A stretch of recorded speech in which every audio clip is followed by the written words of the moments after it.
Hey everyone, my name's Adam Archer, and today we're going to be taking a look at a small portion of my collection.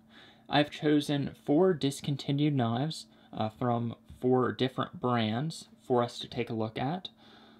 These are ones that I thought were interesting, and I thought this could either be a one-off video or maybe a series where I show some of my interesting discontinued knives, as I do have a lot of them. So let me know in the comments below if you want to see more videos like this.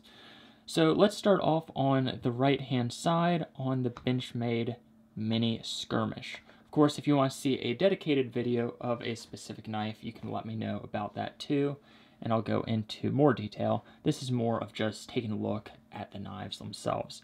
So this is the Mini Skirmish, one of my favorite knives in my collection, actually. It is just a beautiful titanium frame lock that's been discontinued for maybe 10 years. So, full titanium handles, as you can see there. Tip down, right-hand carry. On the display side, you have this beautiful swirling pattern with a ball in the middle, or a drill mark. Thumb hole deployment, or technically 4 thumb holes, and you can either flick it out with your middle finger or do the normal deployment. This is actually running on Teflon washers, which really, those were the smoothest deployment, or smoothest washers before ball bearings really became popular. And that's really been in more recent years that knives have started using ball bearings. So this is, of course, a Benchmade, so you got that Benchmade logo on there.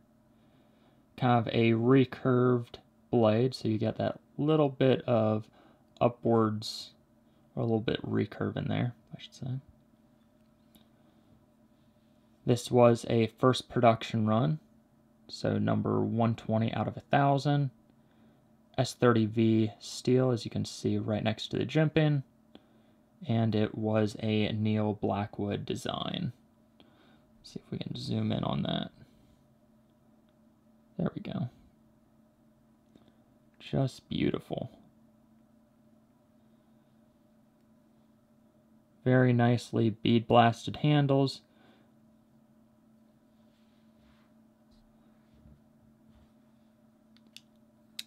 And there you go. That is the first of the 4 knives. Next, let's take a look at a Lone Wolf knife. Now, the Lone Wolf brand itself is actually discontinued. They were purchased by Benchmade, and then all the designs were discontinued after 1 or 2 years. I think the designs were just too difficult to manufacture. And this is a very interesting design. It is the paw lock. Now, this was also produced by Gerber, the same locking design. Now, what you do is you simply pinch the pivot, and that releases the blade. You can open it up. To close it, you do the same thing. You pinch, and the handle freely swings. So, pretty cool there. This one has black G10 handles. They did a lot of different variants of this. They had everything from exotic woods to abalone to mammoth ivory, horns, all different types of handle materials. And then they also did some with Damascus blades. I don't know if I actually said the model number or the model name at the beginning of this video, but it was the Paul Prankster. So you can see that right there. So this was the Paul Prankster. Very cool knife, in my opinion. So this is technically a tip-down carry knife, but that's what you really want with this, because if you're going to be taking it out of your pocket, you're going to be grabbing onto that area anyways, and then you'll open it up pretty easily. Really like that design, and I thought you guys would think it was cool as well. It does use 154 CM for the blade steel, so it is a quality usable knife. And I just think it looks cool. Let me know what you think about this one, the Paul Prankster. Next, we'll take a look at a neat piece of buck knives history. So whenever people think about buck knives, they think of the Buck 110. They don't normally think of a tactical knife. Well, at one point, Buck collaborated with Strider Knives and designed a few models. Now this is the Buck 881 Mini Strider, which I think is just beautiful. Although it does have one flaw that keeps me from really carrying and using this knife. I actually do have two of them, so it's not that I don't want to mess it up, but we'll take a look at that in a moment. So, uses a beautiful Tanto style blade, and it is a very thick Tanto. You can see just how thick that tip is and that grind. So it would be a fantastic piercer, very utilitarian. Won't have to worry about breaking that tip if you were needing to pry something a little bit with this blade or use it hard. G10 handles, as you can see there, right or left hand pocket clip, titanium liner lock, and it runs on, I think, bronze phosphorus washers. Flicks out very nicely also, so the detent they did, excellent. Just a very nice knife. I think 2.9 inch blade, so right under 3 inches. Very squared off handle, which really makes it feel like a Strider.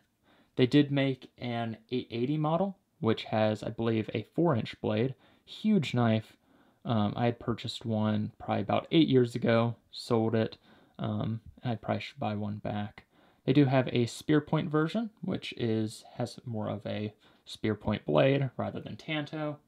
And this uses ATS-34 with the fantastic Boss heat treat. Now that is known as one of the best heat treaters in the knife industry. So even custom makers would often send their knives off to him to get their knives heat treated. You can also get this in BG42, which is a rare variant. One thing that's interesting, this knife has been discontinued for a considerable amount of time, and you can actually buy just the blades on eBay. If you have like the Tanto version, you can just buy the blade for the spear point. So the one thing that causes me not to carry this knife is the stainless steel pocket clip. It doesn't move. I mean, it is thick, and you can't get it in and out of your pants at all. I mean, with something like the paramilitary, you can see it flexes. If you need it in and out of your pocket, you can flex that. This, it is solid. That's the one thing. I'm gonna have to find a custom pocket clip. Next time I go to Blade Show, I think I'm just going to go to one of the knife making supply places and either find a pocket clip that matches or find one that doesn't have the holes drilled and make one myself so that I can at least put that in my pocket or take it out of my pocket once it is in there. So there is the Buck Strider 881.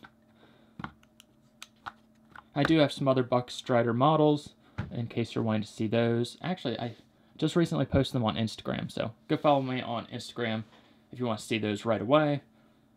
Or I think I have actually already filmed a video on them, so check out my old content as well. Lastly, out of the discontinued knives is this. This is, I think, one of the latest knives I've purchased, the Dalton Assassin. This is an aggressive knife. Let's get a measuring tape. So, the length closed is 7 inches. The blade on this, I believe, is 5.5 inches. And what makes this special, let's open it up, first zoom out. It is a double edge side opening automatic with just a huge blade on there. So you can see it does have a large unsharpened portion at the bottom here, and that's actually so that you can close it. So you put your finger against that and close it up. That edge is fully contained in the handle, but you do not want your hand in the way when opening this up because it will cut you. And this is not a knife for beginning knife users. A lot of people with automatic knives, they mess up by either when trying to open a knife, they sometimes have their fingers in the way of the handle. With this, it's going to cut your fingers. If you have your hand in the way, it's going to cut your hand. It's just a aggressive knife. Aluminum or full aluminum handles on here. The normal Dalton titanium pocket clip. No complaints there. And then I think this is probably ATS 34 steel on the blade. Just absolutely an awesome knife. Probably one of my favorites in my collection. It says Dalton Assassin, and then on this side, USA.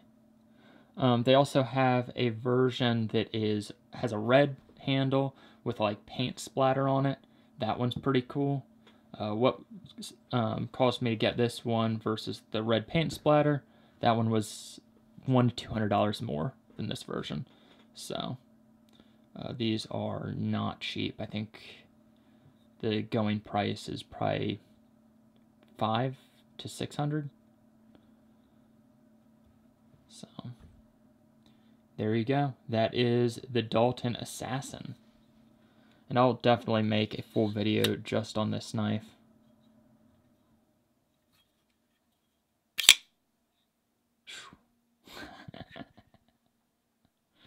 That is fun. Anyways, thank you guys for watching. If you want to see more videos like this, when I just show off a few knives in a short format, let me know. And of course, don't forget to comment, like, all that on the videos. It really does help. And I do appreciate when people comment, can have a little bit of a conversation, and it does actually help channels when there are comments. So anyways, I really hope you guys are having a good day, and I'll see you guys later.